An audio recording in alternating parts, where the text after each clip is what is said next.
Let us now have a look at the switch case. The switch case is another method of having conditional execution.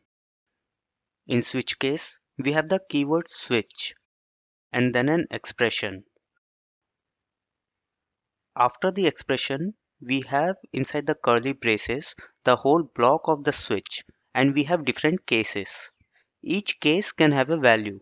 So like if the expression is getting evaluated to a number say 1, 2, 3 up to 10, so we can have cases case 1, case 2, case 3 up to 10. This is the case.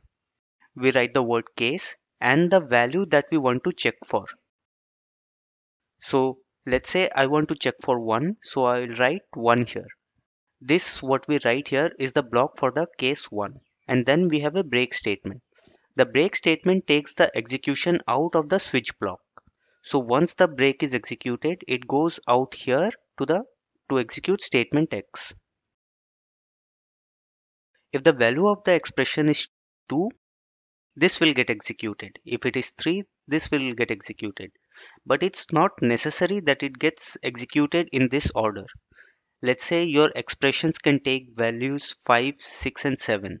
So we will write a case 5, case 6, case 7. And we don't have to write it in a serial order. We can write it case 7, case 5, case 6.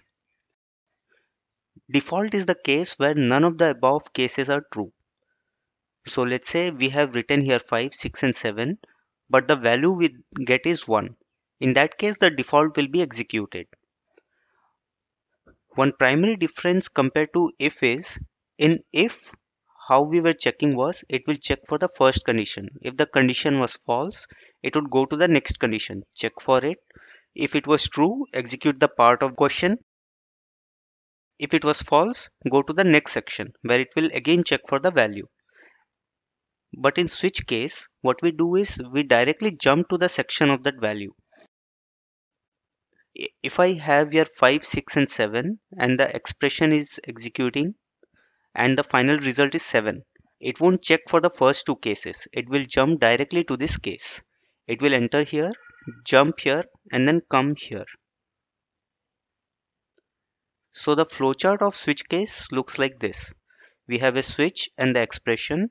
Based on the value, it will take either of the cases, say case 1, case 2, or so on, and to the default case. After executing that block, it will execute the break statement and then go over to the next part, which is the statement X here. So here you can see, like we had seen in if else, it was one after the other, like case 1 would get executed or at least check for the condition, then go to case 2 and then the else part. But here we directly jump to the particular case. Let us see this in a program. So I have a simple program written here that I'm taking an integer value and naming it num. I give it a value 8. Then I use the switch case, switch to num.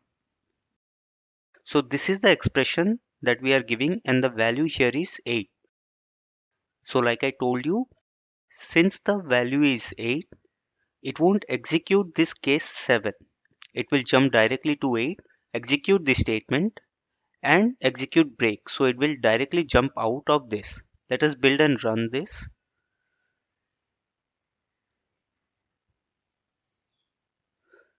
So we run and we see the value is 8.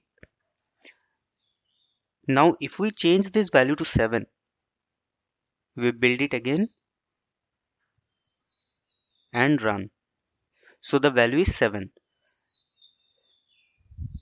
Now instead of one statement, we can have multiple statements here. Let's say I give here the value is again 7. Let me build this and run. What I get here is value is 7. Value is again 7. So two printf statements are executed without a slash n in between. Let's give a slash n, build it again, and I run it. We have both the statements. Now let me give a statement here, a printf statement. We show to show you that after the execution of the switch block, the statement is getting executed. This is outside the switch block.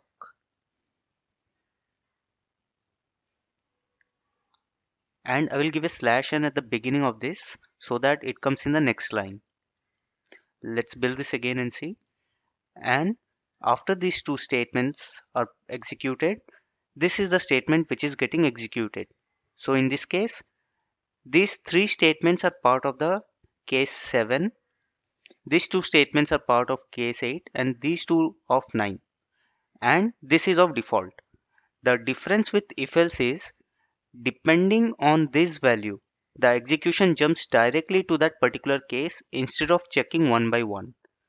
So we can use switch case in situations where we know the exact values that we are going to get for something and what exactly we want to execute instead of checking it again and again. Now for the default part gets executed when none of the cases are found, when the case is not 7, not 8 or 9. So let's give it some value, let's say 6. Then we build this and run. We get out of range. It is because it did not find any of the cases and hence it executed the default part. Now coming to the break statement that we have here, the break statement tells the compiler that once these two lines are executed, to break out of this whole section of this whole block, break out and go to the statement after this, that is, go here.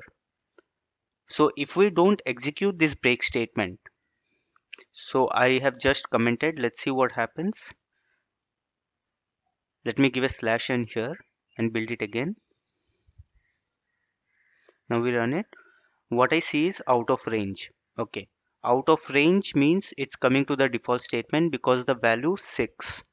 Let's give it 7.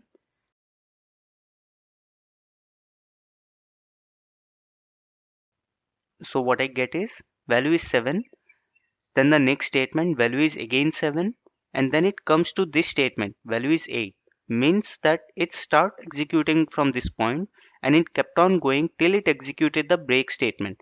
That is why if we don't want to execute this case, we have to make it break out of here itself.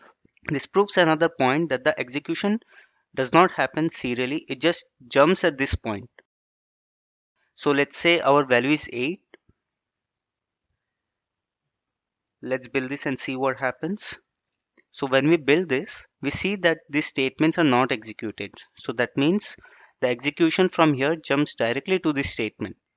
And then it executed this statement and then jumped to this. So similarly, if I don't include the break, what do I get?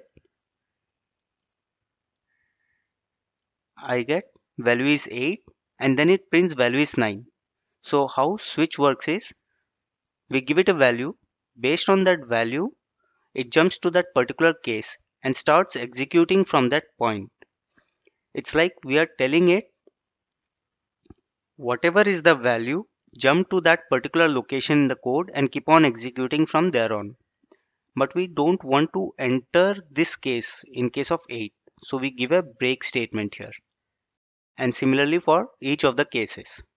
This is one of the very common mistakes I've seen people make. That is forgetting the break statement and finding that multiple cases are getting executed. So if you ever include switch case and find that multiple cases are getting executed, the first thing that you should check is the break condition. Are the break conditions included or not? Also note one thing, just like if statement, there is no end of statement or semicolon, but the cases end with a colon, not a semicolon, double dot. Hi, I'm Vivek. Thanks for watching. I hope you enjoyed the video as much as I enjoyed making it.